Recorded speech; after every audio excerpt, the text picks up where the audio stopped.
You ready? You good to go? I'm not going to be that serious on this interview. You don't need to be serious. We need to see the real Ben Shalom anyway. So I'm going to say a massive He's been warm locked in a welcome. cage. I'm not allowed. You are? No, go on. We're keeping I'm this. being recorded now. Yeah, and? No chance. Listen, welcome, Ben. Thank you very much for taking the time to speak to me. I know you're busy. I know you're about to start weighing in a bit. I really appreciate it. So, yeah, thanks for joining us. First of all, pleasantries, how are you? I'm very well. Obviously, doing a stadium is a bit more work for the team. So everyone's a bit more tired, and will be relieved once it's over. Because Selhurst Park as well, they've never done an outdoor event like this. They've never done a boxing event. So it's been interesting experience, similar to Bournemouth last year. But glad to be here. Two guys in the main event that I know very well, promoted for a very long time. And yeah, it's good to see them both achieving their dreams, not being frustrated and getting the world title. So may the best man win. But yeah, at this point, just excited for Saturday night. We're going to peel it right back, Ben, because I think a lot of people don't realise like the effort that you've put in to get the business where it is today. I've seen you mention on a couple of videos, you had to start off with a small business loan, to try and get your foot in the door. There's a lot of other things that come with that. And I just want our viewers to kind of like get the point of view from Ben Shalom, like the real, how you started off to obviously, hosting a massive Selhurst Park, a massive stadium fight. I want to go back to the beginning because I want to learn a little bit more about Ben Shalom and Boxxer. Yeah, well, it has been a long journey. I think I saw the other day, and I said it, I think, on Oscar Bevis's interview. Someone showed me a ticket from Altrincham Ice Arena where we used to do the tournaments, and I think I got my license when I was 23, and if I'd known probably how hard it would be, when you're young and when you don't have any responsibilities, you just go for your dreams. And I was always like that. I was like, I don't want a real job. I never want a real job. I'd seen people around me go into jobs and sometimes not enjoy what they're doing. So I'd always been entrepreneurial growing up and wanted to do this and find ways to make money or find ways to just create something. And was always just running around like a madman. I had ADHD when I was younger, or I still do, but it was bad when I was younger. And so I'd always be on the go, like always be looking for something, always be channeling energy into positive things. To be honest, I was as I got to 16, 17, 18, I realized I'm not going to go down the conventional route. I need to work hard. I need to find something. So it started with events, and then boxing was something crazy enough that I saw opportunity in it because it was so crazy, and I'd grown up around it. And by the time I hit 22, 23, I'd finished all my studying. I'd ticked the box. My parents couldn't say anything because they were on me thinking I wasn't going to finish, and I had to finish. And I remember those days where I was like in my second year and I was like, I really need to leave. I need to go. But they made me finish, and I'm glad they did.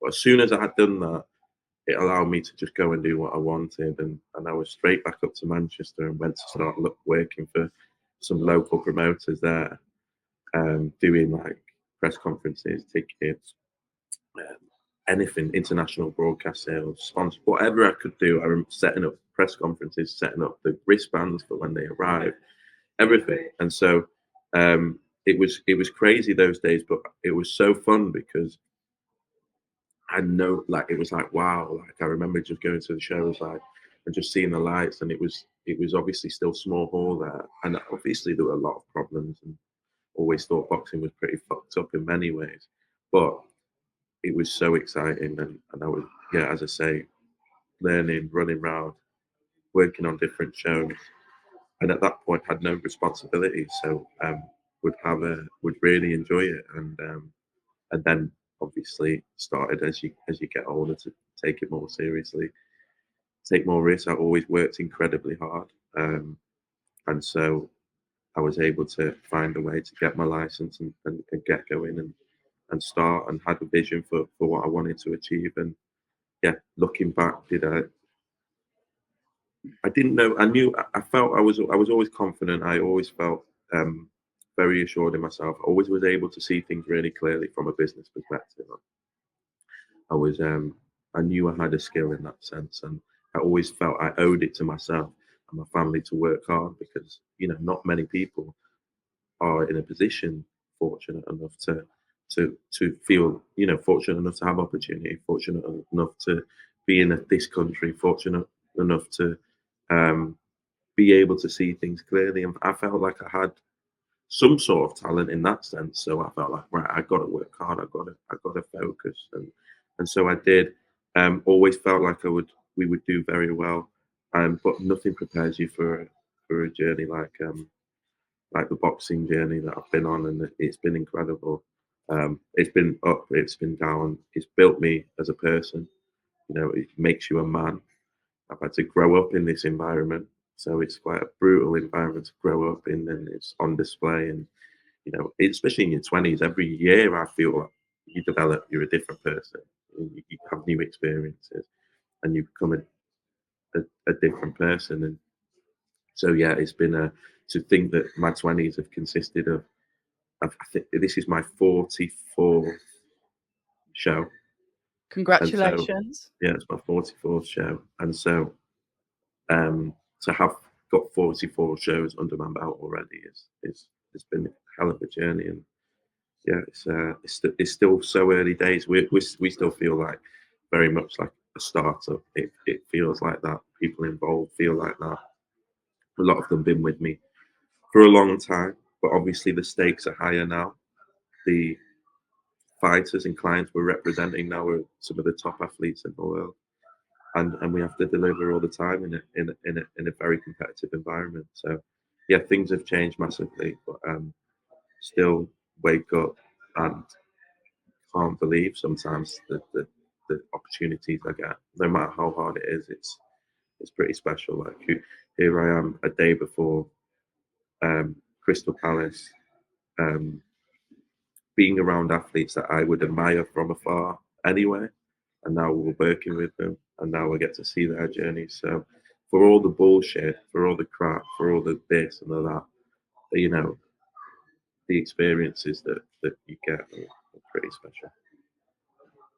The gift of the gab, you said that, you finished your studies. You knew that you wanted to do something where the creativity was involved. You mentioned that you had ADHD. I know what that's like. It's like you almost can't keep still. You get distracted. You really need something that is going to grip your attention as a whole for you to focus and put all your energy into that. And then it almost becomes obsessive, because that is the nature of it. And that's where the discipline and everything kicks in, right? Yeah, no, I would, without something like that, I'd go insane. Like I've seen because I've never done interviews before. I'd never seen, so people always like, oh, he's moving, oh, he's shifty, or he's looking over Fidgeting. there. Yep. They don't realize that it's what, you know, that's what you're dealing with sometimes if you have, and if you have ADHD. But um, as you grow, you learn to channel it, you learn to manage it better. But as you said, it's incredible. I'm able to focus incredibly well, and I'm able um, to really have a high attention to detail on something I'm really interested in. And I think that obsessive nature and that um, resilience to just keep going, regardless of what's going on, because I'm so focused, is definitely a massive reason as to why I've been able to get to this point. So yeah, it's a pleasure and it's a curse, because sometimes you don't switch off. It never stops. There is that balance, but like I said, you must have had something about you, the gift of the gab. You're able to obviously sweet talk people because you landed obviously the broadcasting deal with Sky Sports. that's known as like, what they call it, the engine, don't they? The machine that runs. Yeah, I do get that, but I think people don't see that I used to write letters when I was 22, 23, over and over again to TV executives. Talk to me, Ben, Handwritten, because this is what we don't know. yeah, handwritten letters I used to send to Channel 5's commissioner. I used to send to ITV's commissioner. I used to send to American producer. So when you're I did 7, 8 shows without any TV money, paying for TV production from sponsors and tickets, and it was it was extremely hard, but it was trying to prove to whoever was watching that we could put on shows and that we did have a vision in it. And because otherwise, who am I? Just a fucking kid that thinks he can do this. So we have built the business like really brick by brick. You know, we've not. I had my first TV show was Five Spy, um, and that was an ultimate boxer tournament. And then it was they wouldn't pay us, and then it was BT Sport, and they had an exclusive contract with Frank Warren. So we did a couple of tournaments on there that people may or may not remember. Some people will. Then we had one on ITV4 during COVID. I remember I started a business before COVID, and then I managed to survive during COVID, and we were doing participation classes and all sorts, like just to stay alive. So yes, eventually the opportunity that we were waiting for came up, but by that time we were pretty ready for it because we'd had all these experiences and we'd had these projections and we'd been on different broadcasters. But as I say, I think I've met with and spoken to every TV person in the country, from Channel Dave to 5 to ITV to Channel 4 to BBC to BBC iPlayer to any streamer to anything, and for years. And I know it's say, oh, well, you're still young, but I did start when I was very young. So, look, of course, you have to be fortunate and you have to work and you have to get lucky at some point. But there's not many people that would stay in the game, and there's not many people that would prepare themselves the way I did. Like I'm talking surrounded by whiteboards in a one-man office and just preparing everything before it ever even happened. What fighters I would sign, what the production team looks like, what's this going to do, how am I going to put on my first show, how is it the brand. I had 15 grand in my account and I spent 13 and a half of it on Boxxer.com because I was convinced I needed that name, and I was completely gone. So yes, and that's probably why people, as you say, and then people in the mainstream only see when you get that contract, and it's like, who the fuck is this guy? And I get that, and I respect that. But nothing comes without serious sacrifice and serious hard work, and I still sacrifice a lot today. You mentioned the whiteboard there, and you mentioned fighters that you wanted to sign, and coincidentally, one of your first signings, Richard Riakporhe, is fighting for his world title within the 3 years of being signing to Boxxer. What was your decision making around signing fighters, and what type of fighters did you want to represent your brand? It's a good question. Obviously, we purposely didn't sign fighters for the first 3 years of the business, 4 years of the business.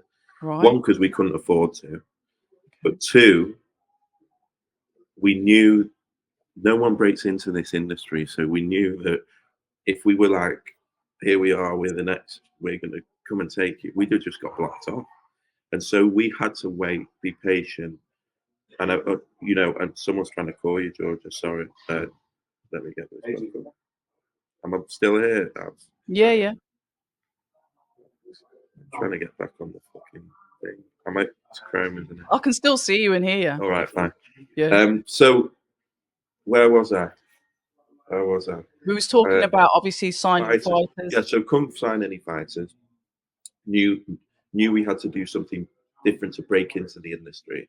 So until we got a real TV contract that could support us for a number of years, not a number of shows, we were took the opinion that we're just going to use fighters on a one-off night basis, this and that. And so when we got the Sky deal, we we we were in a position where we felt we understood the market enough to know where the free agents were, where the talent was coming through in the amateur scene, where women's boxing was going, um, and the types of fighters that we wanted to sign, and those fighters were probably ones that could represent us really well, but also represent Sky Sports. You know, they have a they have out of any broadcaster, you know, more regulation, more Okay. um, shareholder values, more this. And so you have to find someone that can really carry the flag for the sport. And so most of the signings we tried to make with that vision in mind, so that Sky could be proud of the boxing output. And as you said, Richard was the first one. The first one I managed to convince. Um, and I still remember the calls with him in a hotel room, and I was telling him, you know, so I was talking so much. Probably it'd be embarrassing listening back, but I'd have hours on the phone with him, hours on the phone, because you know Richard, he likes to take his time and things. And he's quite a thoughtful person, and then we'll come back with more questions and this and that, and so I just remember those early days running, like trying to convince my first few boxers. And that's why I think with Richard, people would say, and especially with, and maybe looking back, you know, you can handle things differently, but the first boxers I've ever signed, they mean a lot to me. And so maybe I'm overprotective at times, and maybe I'm, you know, because I feel, right, I need to deliver for the ones that put their faith in me at the start. And so I need to build them in the right way. I need to make sure they get their opportunity at the right time, in the right place, at the right fighter, and so yeah, it's great now to see Richard get his world title. He has been patient, but he's trusted the process, and he gets it now. And there's never a better time for him to win a world title than here at Selhurst Park. And there's a video of me 2 years ago saying that we will get to Selhurst Park with Yeah. Richard. I think I Um, remember that. and so it's been in the back of my head. I need to find a way to do it. So regardless of business, you know, sometimes I've made, and maybe looking back naively, I don't make business. People think, oh, Shalom's doing this for his own business, or Shalom's doing this because of this. Sometimes I'm doing something very bad for business because I care about the fighter, I care about the fighter's career, and I want to make sure that they can't look back and say, "Oh, Shalom just throw Threw me threw under me the to the bus. wolves or threw me under the bus and didn't prepare me properly," or whatever it is. But those are the things you learn. But as you said, bit of a ramble, but it's great to see Richard. Great to see Richard in this position, and Chris, to be fair, because he wasn't anywhere near world titles, and this is his third world title now. So I wish both of them could win. I do. Um, but it's going to be, look, they both got the opportunity to change their life on Saturday. And one thing I will say about this, the whole card, I like, and to be fair, you've done this before, Ben, and like you said, maybe it's because of your experience in like the nightclubs. You know how to host a party. I've seen you do it when you did one at Alexander Palace. I've seen obviously some of the like the open workouts where it's more like a social gathering. You do add a different touch to the boxing. Sometimes, obviously, the public don't get to see some of the media side, but I will say that you do know to put an event on. So, talk to us about like how you've created this event on Saturday to be a whole event. You're talking about getting in early, watching football, DJs on standby, performers, musical artists there. Talk to us about that vision, that whiteboard that's behind your head with those ideas and putting all of that together for our entertainment. Yeah, I mean, as you said, you don't really see it on TV, but when you buy a ticket, I think you see it. I think, to be honest, the team that we've got in the event side have been running big festivals for a long time. They've run big music events for a long time, and they've joined the business. And so for them, they're very passionate about it, as am I. You know, we like to enjoy ourselves. We that's what life's about, you know. And One big party. if you go in, well, you work hard, but if you're going to buy a ticket and you're going to go and spend money and you're going to go to a boxing event, you're there because you want to be entertained, you want to have fun, and so we try and have that in every touch point. And so 4:30, as you said, for this one, big fan zone. We're doing a collaboration with Kiss FM. They've got different artists, different stages. Then you've got the football game starting on the big screen, and I think there's a big Q&A with Fraser Clarke and Vidal and maybe Spencer, and so gets the fans involved in that respect. Then we'll start the undercard early, and we've got about 4 different music artists playing throughout the night, and then Mr. Whitaker is coming out to some sort of 12-piece orchestra. So it is going to be great. You can't always do it. The budgets don't always allow, and then you've got to get the TV and the venue happy. But of course, look, you always want to try and push boundaries. We don't always have the biggest budgets in the world. You can do what you can do. But yeah, Saturdays for me is a good celebration. Hopefully the weather's going to be great, and it'll be a special night. Yeah, I think when people are really enjoying themselves, we've seen most festivals, usually people are covered in mud and are wearing Raymax, but if it's entertaining, it doesn't matter what the weather's like. So I'm looking forward, even though I have a different point of view because I'll be watching it from home, but I'm definitely looking forward to seeing like the event as a whole. Um, Fights on that card, because what I will say, the one for me that's risky, and I think a couple of people have said the same thing, is Isaac Chamberlain versus Jack Massey. But which fight on there are you thinking? Ooh, No, I think that fight is definitely one that I actually think as a fan, I'm looking more forward to that fight than the main event. And that might sound crazy, but the main event's incredible. It is what it is. It's 50-50, and someone's going to, as I say, change their life. This fight, I just had a very weird career. Jumped into opportunities probably before he should. Lawrence Okoli. Lawrence and Chris, and at times where he wasn't active, but he's kept coming through. And because he's such an entertaining fighter, and Lawrence Okoli aside, his fights are consistently entertaining. And because he's such a character and he knows how to work the camera, and he's a great guy as well. He then won the British title. You saw what it meant to him. He's a boxing man, so he now wants to win the European title. He thought he was going to fight Sizzler. Jack Massey comes in, who for me is the one that doesn't get spoken about. He is such a good fighter, such a tough fighter. Yeah, I win. Yeah. think you've got the top 4 cruiserweights in the country on the card, and yeah, What that's about Chef a, Clark? I saw Vidal listing. Did you see that? I saw Vidal listing the cruiserweights. Oh yeah, sorry. Yeah, Yeah, yeah. I think I agree with Vidal You agree? on You where agree he's with Vidal? Okay. yeah. I think one There's going to be CBS. promoter bias. There's going to have to be. No, because in terms of look, Chev and Vidal, that's a great fight. Chef's got the British, hasn't he? So that's He why I'm has. saying He's Chef. further ahead in his career without Yeah, Vidal. He's further ahead, and he is further ahead. But Vidal, what is maybe 5 or 6 years younger, so yeah. see what happens. But great division. Jack Massey, Isaac Chamberlain, great fight for a European title. Massive opportunity for both of them. They'll be looking at the main event thinking, we can beat them on our day. So yeah, it's a good fight. I've got to ask. Obviously, whoever wins the main event, would there be either and still or in the new?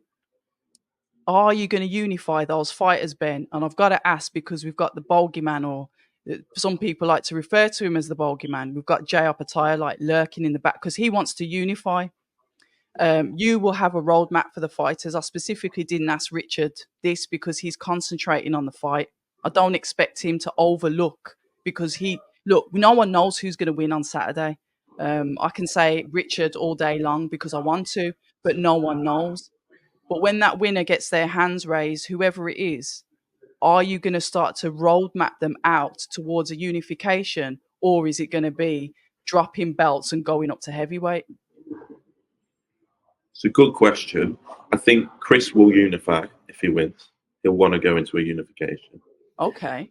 Um, Richard,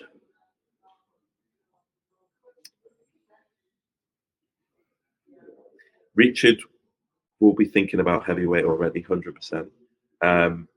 But he'll want the big fights. I can't predict with Richard. We'll have to sit down after. I think he'll be. I think he'll be so over the moon with winning the world title that he'll want to parade it on his fashion fucking catwalk Oh, for the next 6 months. So no, I'm only joking, but I think let's see what happens. I'd like to do the unification. I actually have spoken to Opetaia'S manager. brilliant. We'd be fine. We'd be okay with that just because it's such a big fight. And then, you know, if it's Richard, he's won his world title. If it's Chris, he's defended twice, and he's ready for that. So yeah, look, the winner of this Yeah, is almost the most wanted fight for anyone around the cruiserweight division because they've got the TV behind them and they can sell tickets and this and that. It's the money fight, and it's also the fight. Let's be honest, that the other champions will fancy themselves in, correct. and so they're going to get huge opportunities. Whoever wins this, you've got Usyk talking about coming down, Lawrence Okoli and Richard Rapport, still a massive fight there. So yeah, the winner's going to have a huge amount of options. Because what if His Excellency Turki Al Sheikh, who seems to have infiltrated almost all four corners of boxing. He's got his feet right under the table. He's dangling these beautiful carrots of money. You know, everyone's getting paid well and everyone's happy. What if he he phones you up and said, "Say, I'm going to use Richard as an example. Yeah, Richard might want to go up to heavyweight, but look, we're going to slap this big amount of cash on the table. Jai Opetaia, big unification, whether it's in the UK, America, Saudi, whatever. What happens then?" And I get it. This is going to have to be a business decision. We'll be there. We'll be there. We'll be there. 100%. And Richard wants to make money. Let's be honest. That's what it's about. He's at the end, coming Prize fighters. to the end of his career in terms of he's in his prime now. The next 18 months, 2 years is where he's gonna have all these big fights, and he, he's done his learning. Hope for him, he hopes he becomes world champion on Saturday, and then it's about the big fight. So yeah, I think Richard actually got a lot of confidence from the Brady's fight, the most recent I one. think quite a few people did, if I'm Yeah, honest, Ben. and I have to say, the hysteria. I don't like to talk like this, but the hysteria around beating Jordan Thompson and Ellis Sorrow, that is not world level. So if you put a world level fighter in with fighters that haven't fought for a British title, then that's not going to end well. That's all I Okay. would say. It's not going to Yeah, end well.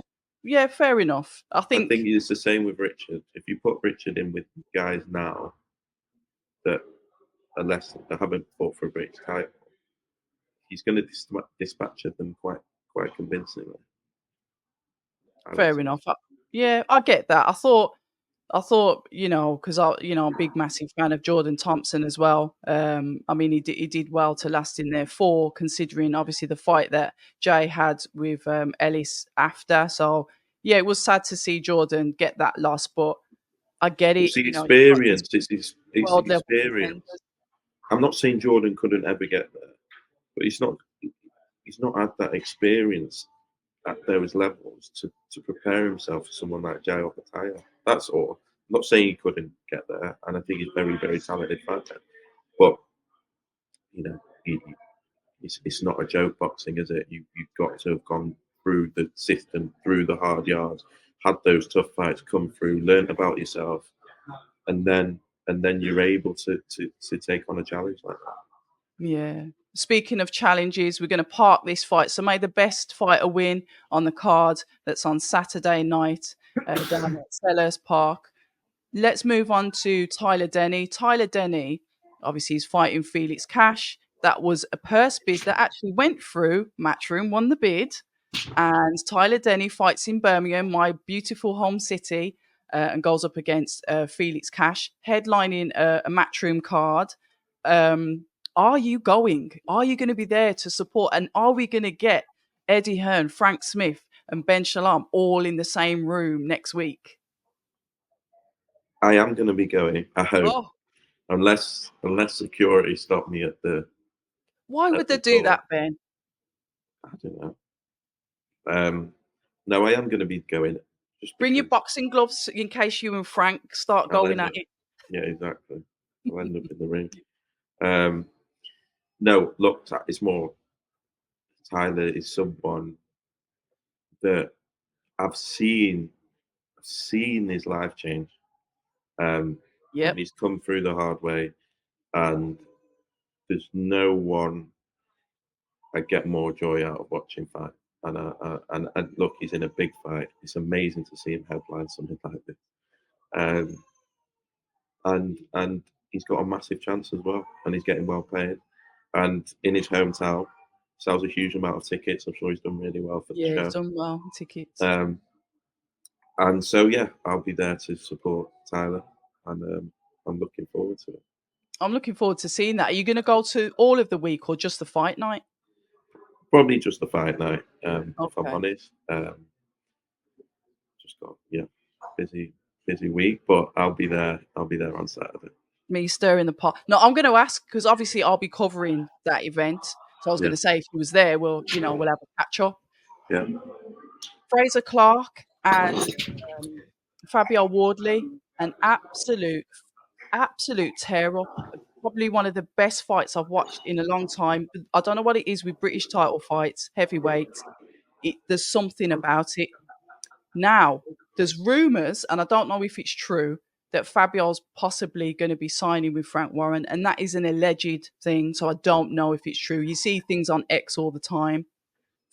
Does that then, what does that do for your rematch? I know you've worked with Frank Warren before when you had Joseph Parker for a bit. And is there potential, because we're hearing rumours again, and they are rumours, that potentially His Excellency is hosting a card in the UK in September. Anthony Joshua's on that fight, and it's rumoured potentially that it could be the rematch with Fraser Clarke and Fabio Wardley on that card. Is there anything that you can elaborate on that or confirm, deny? Look, there have been talks, but nothing official. No official um, offer as of yet. Um, but it's a fight that obviously we'd like. I think Fraser showed where he's at in the performance. To do that after just a handful of fights, I thought was incredible. To do the 12 rounds like he did, I made him the favourite then. I make him a bigger favourite this time, and so it's probably in Fabio's the champion. He's managed to retain the belt, so ultimately he'll make a decision for his career. From Yeah, our perspective, it's the fight that we want. It's the fight that we want, um, and it's the fight that we hope happens. And I think it's the fight that the fans want to see. It was an incredible night at the end of March. I'm surprised we're talking about it so early, good fight. given how brutal it was.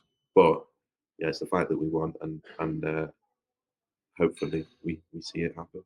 I mean, we were planning on trying to do at the end of August, so now let's see if it happens in September. Do you think that there'd be anything that would get in the way of that? And listen, Ben, I'm not like pointing fingers, but you're all right. Say, for example, listen, I understand that, like you said, you're still a growing business. Ideally, all of your fighters will be broadcast via Sky. That makes sense. I get that. That makes business sense because, of course, they're your key broadcaster. But say, for example, if this opportunity does come up for Fraser, but it's going to be on another platform, it's going to be on DAZN or TNT because they split it. And to be fair, Sky do have the rights as well sometimes with them. We've seen that recently. Are you okay with Fraser going over to say to fight on another platform? Is that something that you're like cool with? And I feel hypocritical because Tyler Denny's on DAZN next Yeah, week. no, absolutely. I think it, honestly, I know it's I know it looks like it's a broadcaster thing, and I get why. Of course, on occasion, the broadcaster's going to have a say. The broadcaster's invested, and the broadcaster wants to broadcast fights. That's what they do. But when the fighter is ready, and when it's a great fight for the fighter, and when when Fraser Clarke is clearly that's the fight that we want and he wants, then of course that's the fight that we'll take. And so I think you're going to see it more. Like our fighters are now at the stage of their career where they want the big fights, where they're Yeah. ready for the big fights. But when a fight is 5-0, 6-0, you know, there's gonna there's gonna be a development phase of anyone's career. But yeah, with Fraser Clarke, we're ready to go. Um, we're ready to go, but it will be up to Fabio as well. Yeah, I'm really looking forward to that. I hope that is that how it plans out, but it's boxing, everything changes. You mentioned at the top table with Ben Whittaker, and I'd just like to say it seems as if his opponent's he seems to have lost his bottle a bit. I don't know what's happened with him, but he just seems to be a bit nervous. I think it is. To be fair, it is The reality. annoying, but the reality's kicked in, hasn't it? Which is, fuck, I'm about to go and fight in a stadium. It's What almost have I careful done? what you wish for, isn't it? I'm about Yep. to go and fight in a stadium against one of the best talents in world boxing. Mm. Chief support. Well, they're fighting just before the main event. It packed out the stadium, live all across the world, and Mm. he's just wow. You know, it's a lot to get used to. And I'm not Yeah, saying he's not confident in his own ability. I'm not saying he's not going to come out there, but the occasion is sometimes the like occasion is it's itself. it's it's, Yeah. it's a big thing, isn't it? Like if you've not done it before and you've not been on that, been on that stage before, it's the same with. I remember when they won't admit it, but I remember when the Olympians debuted, and we'd be talking backstage, and some of them would be nervous, and they'd be this and they'd be that because it's a different, it's to do what they do, fight in front of thousands of people, takes a bit of getting used to, and yeah, this is his first big stage, and hopefully he'll grow into it now, and once he weighs in, then it'll be okay for Saturday. Ben Whittaker, you mentioned you sort of hinted he's going to be on a home show come August. You sort of like hinted that out. So I've got to ask, we've got young Corey Gibbs, that's also a boxer fighter. I was in the gym with him the other day. He's fighting out on a small hall show, BCB. So shout out to Errol Johnson also this Saturday because he needs to keep active. Is Corey somebody that you're possibly going to pull onto that home card with, Ben Whittaker and, keep Corey active as well? Yeah, look, I think Corey's been unlucky with one or two performances, but then he was injured when we were last going there towards the end of last year. Um, and so it's difficult, for us. It makes sense when we're in the Midlands. Um, I'd like to see him kick off. Um, he had that performance in Bournemouth that he wouldn't have been happy with. So Want he's the got to rematch? keep. Mm. He's got to keep working hard, and we'll give him every chance that we can. He's with a great guy in Errol, um, who will keep him active. But sometimes it comes down to I have to say, how much do you want it? How much do you want it? Because then Corey has to ask himself that, and I don't mind saying it.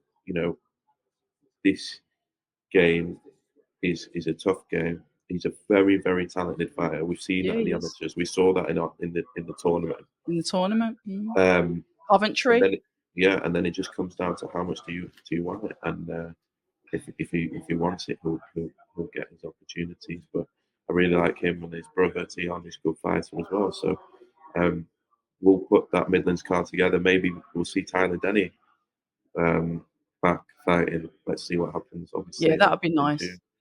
Yeah, that'd be But we've nice. got a few around there. There's some unbelievable talent in the Midlands at the moment. I can't wait to have Ben there consistently headlining because I think it's going to be phenomenal. You know, I think from next year he's going to be selling out that Birmingham arena fairly consistently. So And thanks for doing that. Sorry to interrupt, but thanks for doing that. Fair enough. Yes, Ben Whittaker's from the West Midlands. He's Wolves, so it's right next door to us. But we haven't had really that. I know there's starting to be more fights in Birmingham now, and that's great.